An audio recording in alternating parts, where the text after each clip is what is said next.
5 seconds to go.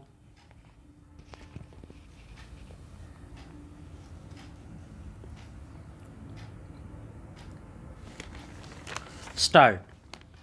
According to a press release from his office, Vice President Jagdeep Dhankad interacted with a group of Indian Information Service probationers on February 15, while asking them to be real protectors of democracy and nationalism.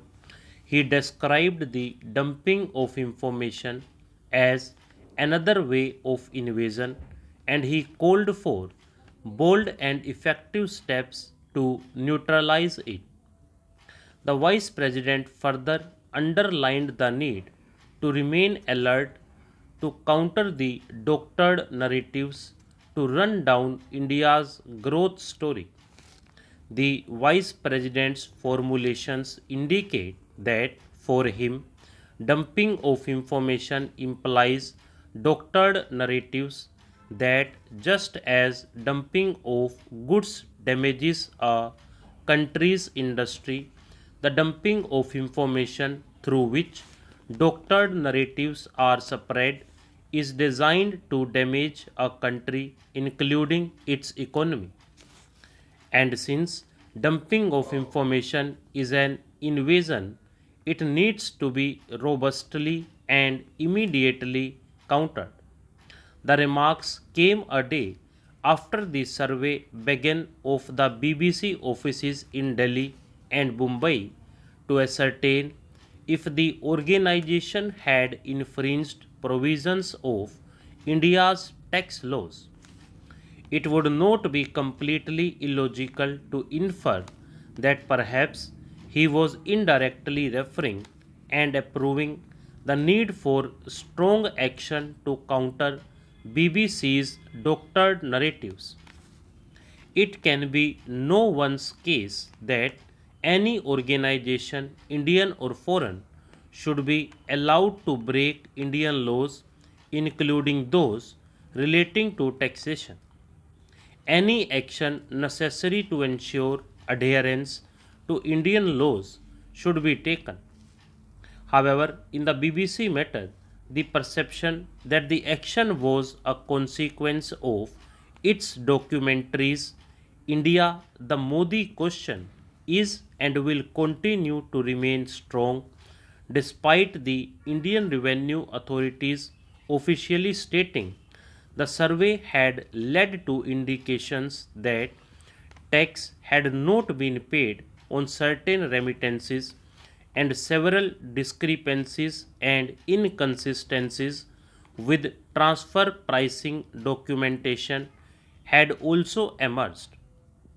There is little doubt that if, as is now possible, the tax authorities take further action and impose penalties and taxes, the matter will reach the courts. While the opposition parties saw the BBC survey operation as an attempt to muzzle the press, the BJP, on its part, called the British news organization corrupt and rubbish. It also accused it of indulging in anti India propaganda. This is similar to the attitude that the Vice President has advised to aggressively counter the dumping of information and doctored narratives. Of course, doctored narratives have and should be countered. The question is, what is the best way to do so? Strong language may warm the cockles of nationalist hearts, but does it count with international opinion? Oftentimes, the rapier point of a logical argument backed by evidence is far more effective than a bludgeon. Obviously, in the BBC's case, a not so subtle bludgeon has been used. Perhaps that has been so to inform the foreign media that they have to respect the same red lines as the Indian media. What is significant is that on February 14, the day the survey began, Air India, now completely owned by the Tata conglomerate, announced its decision to buy Boeing and Airbus aircraft for its fleet. That day, as the Ministry of External Affairs (MEA) announced in a media release, Prime Minister Narendra Modi and President Joe Biden had a warm and productive phone call during which the two leaders also welcomed the announcement of a landmark agreement between Air India and Boeing as a shining example of mutually beneficial cooperation. On the same day, the MEA also announced Modi had a video call with French President Emmanuel Macron and the Tata and Airbus companies' leaderships on the occasion of the launch of a partnership between Air India and Airbus.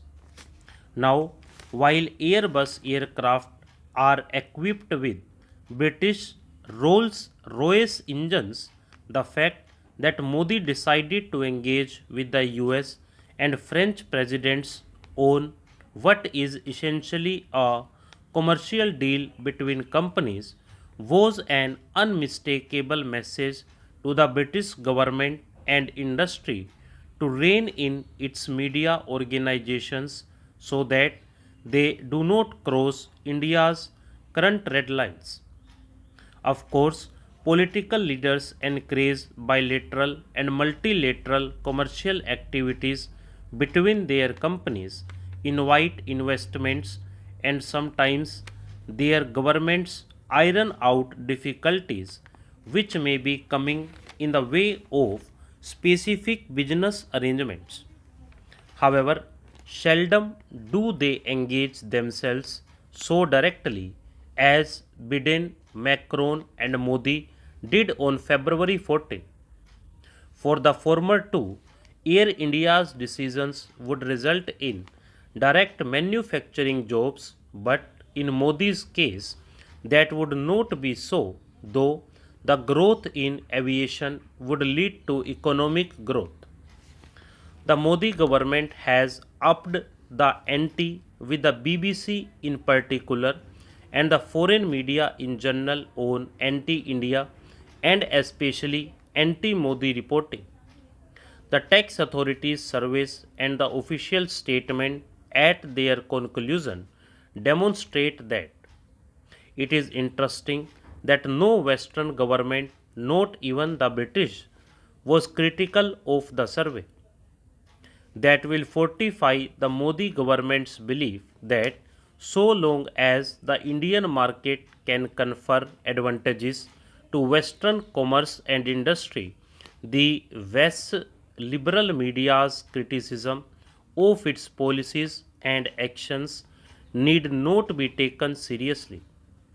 And with the US in particular considering India as an important partner to counter China, a significant security component has been added to the allure of the Indian market. There is little doubt that Western liberal opinion will continue to remain critical of the Modi government's policies, especially on its perceptions of violation of minority rights.